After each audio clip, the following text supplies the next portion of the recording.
Paulo, uma honra falar novamente com você aqui para o site MMA Debate. Você que tem uma gama muito grande de admiradores no Brasil inteiro, né, pelo seu grande talento como lutador de jiu-jitsu e de MMA. E o pessoal se pergunta, será que o Paulão parou de vez, enfim?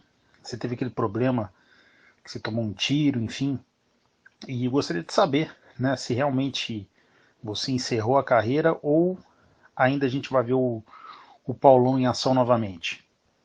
Não, infelizmente encerrei mesmo, já estava pensando já em encerrar.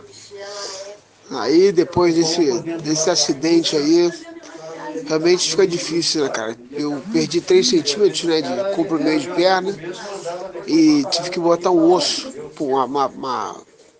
fosse uma haste, né, por fora do osso e uma opção de parafuso. Então realmente não dá mais, entendeu?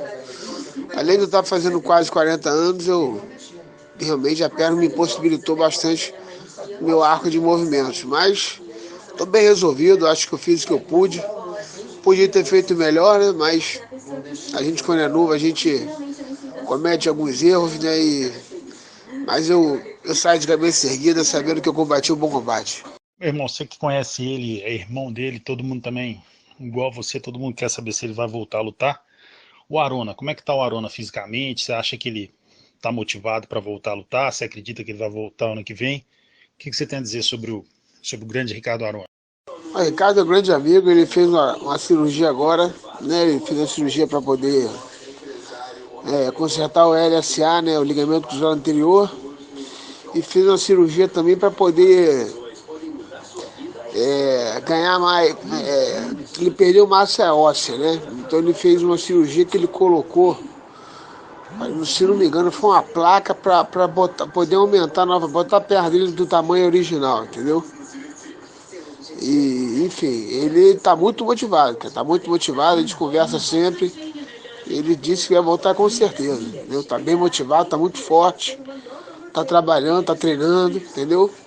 Treinando a parte física, né? A parte cardiorrespiratória, fortalecimento e faz bastante posição. E diz ele que vai voltar com certeza.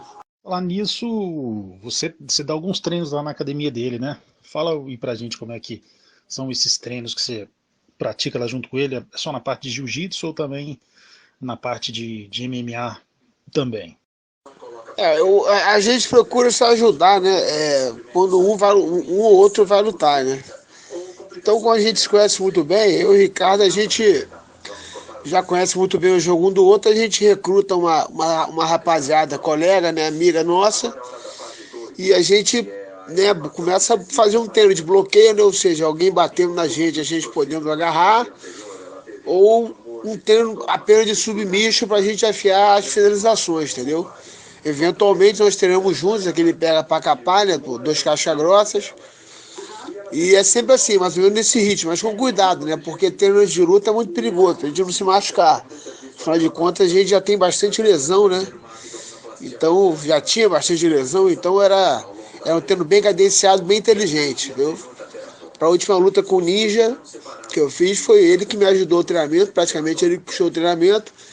E para a luta dele com o Vanderlei, nós também fizemos um laboratório bacana e, graças a Deus, deu tudo certo. É sempre assim, um ajudando o outro. Bom, vamos falar um pouco do Pride, né, que todo mundo tem saudade. O pessoal das antigas aí considera o grande evento da história e você é parte dele. Fala pra gente daquele evento final que teve. Foi aquela luta entre o Arona e o Shogun. O pessoal falou que tava o pessoal da Shootbox de um lado e tinha uma cortina praticamente vocês do outro, o pessoal da Brazilian Top Team. E você escutava eles falando lá, vou matar esse cara, e vocês também falavam, provocava de um lado. Aquele dia ali o clima realmente estava muito pesado, assim, vocês quase saíram na porrada, literalmente, assim. E quem que era da equipe que falava assim, calma gente, vamos brigar não, todo mundo aqui é profissional. Quem é que botava panos quentes, porque a impressão que dava é que existia um ódio muito grande naquele momento, né? Conta um pouco pra gente daquele dia, né, daquela luta final do Arona, você lá estava provocando o pessoal da Shootbox, eles também te provocando, enfim, conta um pouco pra gente. A gente sabe que isso é passado, mas relembra um pouco aí pra gente. Antigamente tinha realmente uma rivalidade muito mais exagerada, né? O Japão, ele era um lugar que... Os Estados Unidos tem muitas regras, né? Depende do estado lá que você vá, pode dar um problema grande, né? Mas no Japão era uma coisa um pouco mais assim, né? Voltada pro combate real, né? Tanto que as regras eram bem diferentes. Realmente, né? O clima esquentou, né? Porque havia uma rivalidade muito grande entre BTT e shootbox, né? E hoje em dia são grandes amigos, são pessoas que, né, ajudaram, né, de alguma forma, a estabelecer de forma positiva a história de cada um, né? O Vanderlei engrandeceu muito a história do Ricardo engrandeceu muito a história do Vanderlei, eu engrandeci muito a história do Ninja e vice-versa, aquelas coisas todas, né? Anderson Silva engrandeceu muito a história do MMA, mas naquela época a galera não se pegava, não se batia, né? E a provocação geralmente vinha dos treinadores, né? Lógico, né? O mestre Rudimar, o mestre Rafael Cordeiro, realmente, eles sempre fizeram um bom trabalho psicológico, né, na equipe. E eu ficava tentando segurar a onda do lado, né? Que era eu tava ali do lado do Ricardo, bem fechado, a gente sempre foi bem fechado. Mas o Ricardo tava com uma lesão séria na tíbia, né? Ele foi na canelada na luta anterior com o Vanderlei. E aí ele machucou, ele praticamente teve uma fratura na tíbia, né? Ele não tinha condições de combate. Foi porque é um cara que é macho, né? O cara que encarava a coisa não tão esportivamente falando como hoje em dia, né? Ele tinha a coisa da honra mesmo, aquela coisa do samurai, né? E foi pra dentro, né? E infelizmente não deu. E logo após houve uma confusão, né? Um pegar pra cá pra danado, que veio a ocorrer a minha luta entre eu e o Ninja, né? Porque realmente eu e o Shogun a gente se estranhou, né? Um falou gracinha pro outro. E no final a pancadaria quase generalizou, né? E, só que a câmera não pegou, graças a Deus, né? Focaram mais no Shogun, acho que nas costas do Vanderlei, no alto assim. Mas estava rolando uma grande confusão, né? Ao derredor ali. Daí começou a rivalidade realmente pesada, né? Aí foi eu com o Ninja, enfim. Aí a coisa toda começou. Mas hoje em dia somos todos amigos, tenho um respeito muito grande pelo mestre Rudimar. É um cara que, pô, tem que reconhecer que é um cara nota milhão. E Rafael Cordeiro, porra, incondicionalmente, para mim, um dos melhores treinadores de todos os tempos da MMA. Paulo, vamos falar de um assunto chato, mas a gente sempre fala que você é um cara muito querido e todo mundo sabe que isso influenciou muito na sua carreira.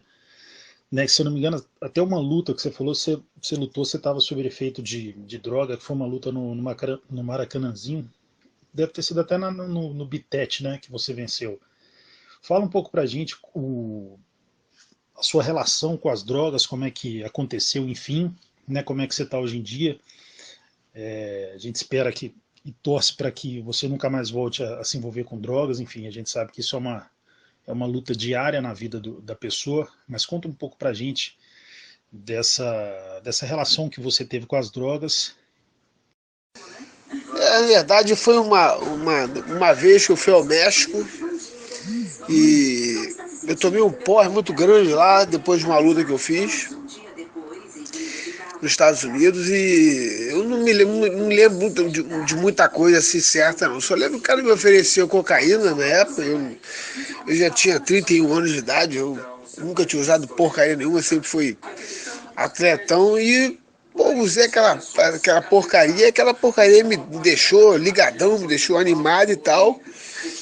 E depois de algum tempo no Brasil, eu tive a oportunidade mais uma vez, que a desgraça sempre te procura, né? E fiquei um tempo, né, cara, infelizmente usando essa porcaria. E, enfim, pô, não foi apenas uma luta, não, foram algumas lutas, né, que eu fui, não digo sob efeito, né, digo assim, virado, né, assim, depois do uso, né, daquele baixo astral, aquela tristeza, e a vontade de não fazer nada, né, cara, mas você tinha que matar no peito e cumprir o compromisso. Quem já foi usuário já sabe como é a rebordose da cocaína, é uma tristeza infinita. E para você conseguir lutar depois de uma rebordosa dessa, realmente são para poucos, né? Infelizmente essa fase passou, graças a Deus, né?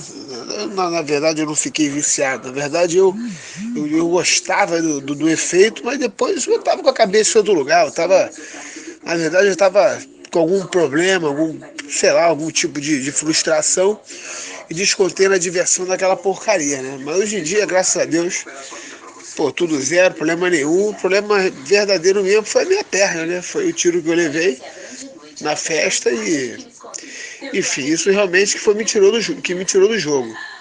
Não que a droga não tivesse feito me fazer péssimas apresentações, né?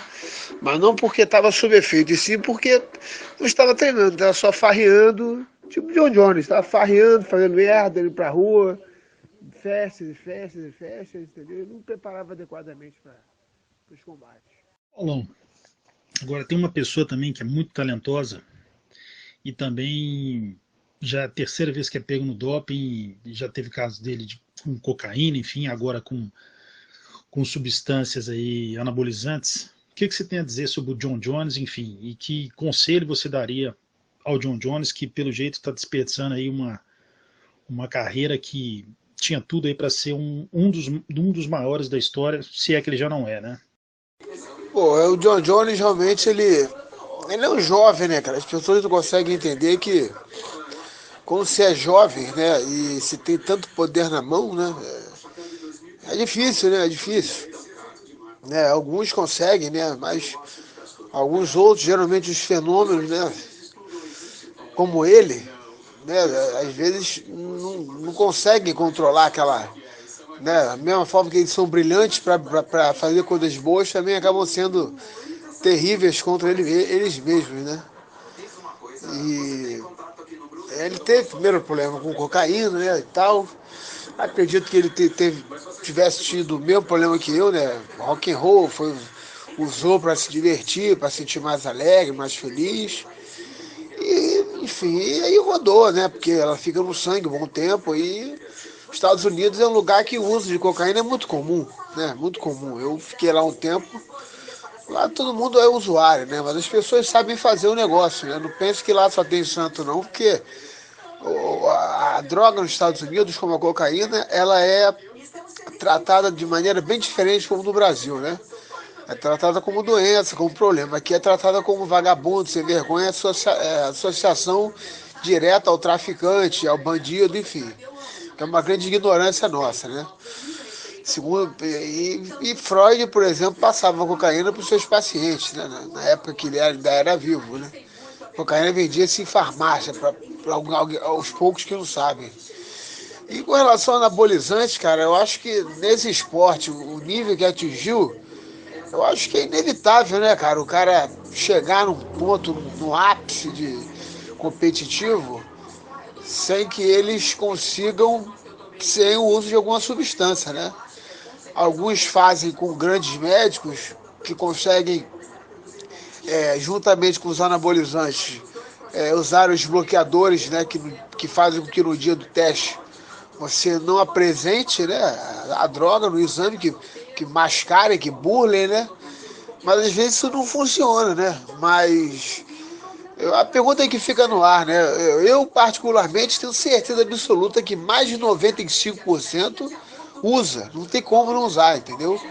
Só que uns usam em menos quantidade, há tempo de poder sair do corpo e ficar algum benefício no dia da luta, outros não conseguem e outros exageram e aí acabam sendo, né, punidos e cortados da organização. Mas eu acredito que a maioria, como eu falei, mais de 95% usa algum tipo de esteroide sim, porque o esporte chegou a um nível tão alto que não tem outro jeito de não ser feito, né? Você vai ficar para trás. Paulão, sei que sempre teve um jogo, sei o Arão num jogo bem parecido, de quedas e colocava o oponente no chão, dificilmente vocês eram raspados, enfim.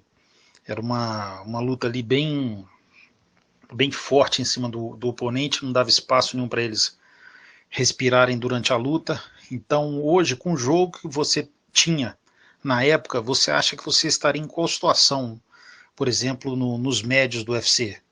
Né? Você informa no seu auge quem que você acha que seria ali os dois, três adversários mais perigosos para você? Eu acredito 100%, né? Eu não só acredito, como tenho certeza absoluta que se não fosse o jiu-jitsu, acho que seria um grande circo, uma grande palhaçada, né? Um atleta bom de Muay Thai, um atleta bom de wrestling, um atleta bom de karatê, de boxe, o que for, né? Ele pode não ser um expert em jiu-jitsu, mas ele não tem condições, na minha opinião, tá? Ele não tem condições de lutar o MMA se ele não souber alguma coisa de chão, entendeu? O próprio wrestling, a luta do wrestling é o quê? Né? Porque, mim, na minha opinião, são os piores adversários para se lutar com o lutador de jiu-jitsu, são os wrestlers, porque a maioria dos lutadores de jiu-jitsu eles não lidam bem como estão de barriga para cima, ou seja, estão fazendo guarda. E os wrestlers dificilmente são derrubados, né? São muito fortes, né? Eles têm uma base muito estável, eles são atletas muito explosivos, né? Enfim, treinados para não ficarem de costas no chão, né? Então, o lutador de jiu-jitsu ele tem que ser um cara completo, ele tem que ter a guarda boa, que os caras dificilmente vão ser raspados, então o cara tem que ter um bom triângulo, um bom ataque de braço, uma boa saída no pé. E eu acho que, pô, eu estando 100% no meu jiu-jitsu, eu nunca fui de trocar, né? Trocar, a menos que não tivesse outra maneira, entendeu? E na maioria das vezes não saiu bem, porque eu não sou trocador, né? A luva é muito pequena, coisa e tal. Embora eu nunca tenha sido nocauteado, devido a essa minha grande preocupação de realmente representar o jiu-jitsu, às vezes houveram vezes que eu tive que acreditar nos meus punhos porque eu não tinha mais saúde, né, para poder ir nas pernas, derrubar, fazer aquela força toda para derrubar o adversário e poder me manter por cima. Enfim, as coisas não saíam bem, entendeu? Eu me vejo na categoria o seguinte: se eu tivesse na minha forma daquela época, eu levaria grande vantagem, porque eu acho que eu conseguiria colocar esses atuais campeões para baixo. E como tinha apenas, na minha opinião, tem apenas dois wrestlers, um wrestler de muita qualidade no peso médio, que é o Romero, né? Romero. E ele treina na ATT e ele sabe um pouco de chão, né? Ele, acho que, para mim... Paulão, se for colocar de todo mundo que você viu ali pessoalmente, que você viu o cara lutar no corner ali, quem que você coloca os 5 maiores da história? Você que viu Crocop, Fedor, Arona, Vanderlei, Anderson, enfim, Vitor, todo mundo que você viu ao vivo ali, se você pudesse colocar todo mundo que você viu na luta, no Vale Tudo MMA, quais os 5 maiores para você? Tanto que ele foi eleito o melhor atleta de 15 anos para cá, foi até homenageado pelo Sport TV, o Ricardo Arona. Botamos aí o John Jones, sem dúvida nenhuma. Dan Henderson e Vanderlei. Eu tenho que citar esses daí. Claro que tem muito mais nomes aí. Olha, 5 seria até injustiça minha, né? Porque essa lista vai para lá de 15, entendeu? É bem complicado, porque a coisa ficou excepcionalmente grande, né? Que acho que 5 eu teria que ser bem cuidadoso para não cometer nenhum erro. Mas vamos tentar, né? Um cara que me impressionou muito mesmo, não só amigo, ao mundo, foi o Emelianenko Fedor, né? Pela simplicidade e pela agressividade, o que nós vimos em suas lutas, né?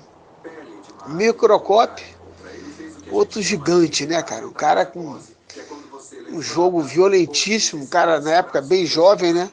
Dificilmente iremos ver pessoas tão boas, né, como o Mirko Crocop na sua época, no seu auge, né? Pô, Ricardo Arona, um cara que, na minha opinião, ganhou do Emelianenko Fedor, né, numa luta bem dura, entendeu? Os dois eram bem jovens e o Ricardo Arona levou vantagem.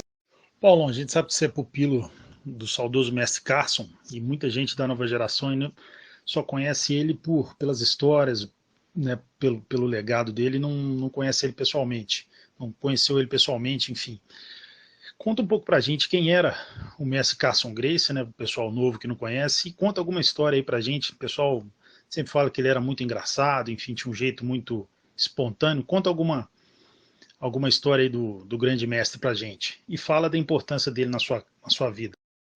Bom, falar do mestre açouguense, além de ser um prazer, é uma coisa muito simples, né? Porque ele era o exemplo da simplicidade, né? Ele era um cara que muito, as pessoas falam grosso, né? Não é que ele fosse grosso. Ele era uma pessoa muito direta e muito. Um termo carinhoso seria infantil, mas infantil no termo carinhoso. Ele não tinha maldade, entendeu? Era uma pessoa muito limpa, né? De alma muito limpa, de alma muito iluminada, né? Uma pessoa que não tinha apego material, uma pessoa que gostava, não abria mão dos prazeres dele, né? Enfim, gostava a beça de briga de galo, gostava a beça era muito romântico, entendeu? Uma coisa muito engraçada, gostava muito de música francesa. Mas na hora do treinamento ele era um monstro, né, cara? Ele separava o joio do trigo sem misericórdia, né? Ele era um cara limpo, tão limpo, ponto bem, ponto pra verdade, né? Quando o cara não servia, ele falava na cara mesmo que não servia. Treinador igual a ele, infelizmente eu nunca vi e talvez eu nunca veja, né? Porque ele sabia fazer uma pessoa simples se tornar um campeão, né? Se a pessoa tivesse dentro de si aquela semente, aquela coisa, ele realmente conseguia com simplicidade mostrar os fatos da forma mais tranquila que existia, né? É um cara muito direto no treinamento dele, muito duro. Muita saudade do Mestre Carson, entendeu? E ele deixou um legado aí enorme. O que falar por ele não é o nome Carson Grace nem nada. Foram as sementes que eles deixaram, que ele deixou, né? As sementes que ele deixou. Inclusive a Nova União, né? Que o próprio Dedé faixa preta dele também, Mestre De La Riva, Mestre Murilo, Mestre Libório, ATT. Enfim, o mundo inteiro. Eu vejo mundialmente, né, a evolução do jiu-jitsu, né, o mestre Carson Gracie por trás de tudo, né? Porque para muita gente a Carson Gracie resumia na BTT, no Murilo, não, se resume também e seus derivados, né? Enfim, ele tá em volta de tudo, cara. Fora os atletas brasileiros que estão aí espalhados pelo mundo, que são alunos, enfim. Tudo carrega a semente Carson Gracie. E até a família Gracie, né, tem que, dar graças a ele, porque ele era um pouco mais pesado e foi ele que defendia a família quando tudo estava dando errado por causa do peso, né? Grande pessoa, grande mestre, que esteja em ótimo lugar, porque ele é mais do que merecedor. Paulão, pessoal aqui do site MMA Debate aqui de Belo Horizonte, e é uma honra novamente falar com você. Você tem uma legião imensa de admiradores no Brasil inteiro. Gostaria que você deixasse um recado aí para todo mundo, deixasse uma lição de vida aí. Você que já passou por problemas, superou, enfim, e é um dos maiores nomes da história da luta no Brasil. Fala um pouco pra gente, né? Deixa um recado final aí pra gente, os seus fãs do Brasil inteiro, e uma grande honra falar com você novamente, meu amigo.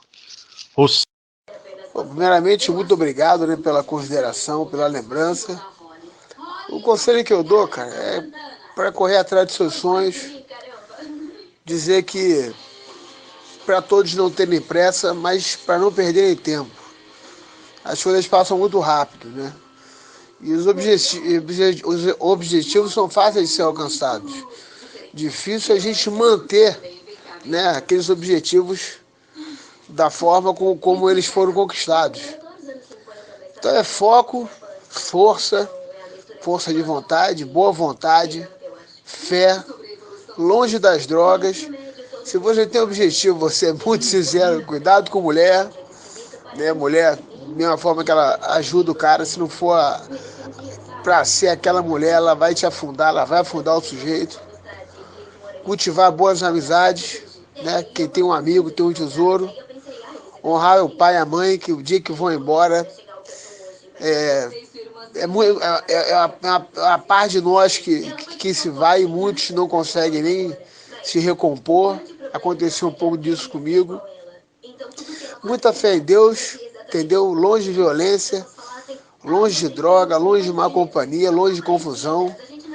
porque estamos atravessando um momento muito difícil. E está todo mundo naquele salve-se quem puder. Então esporte é saúde, esporte é paz, esporte é alegria, esporte é amizade, esporte é união, entendeu? Um grande abraço a todos, muito obrigado pela consideração e ouça para todo mundo.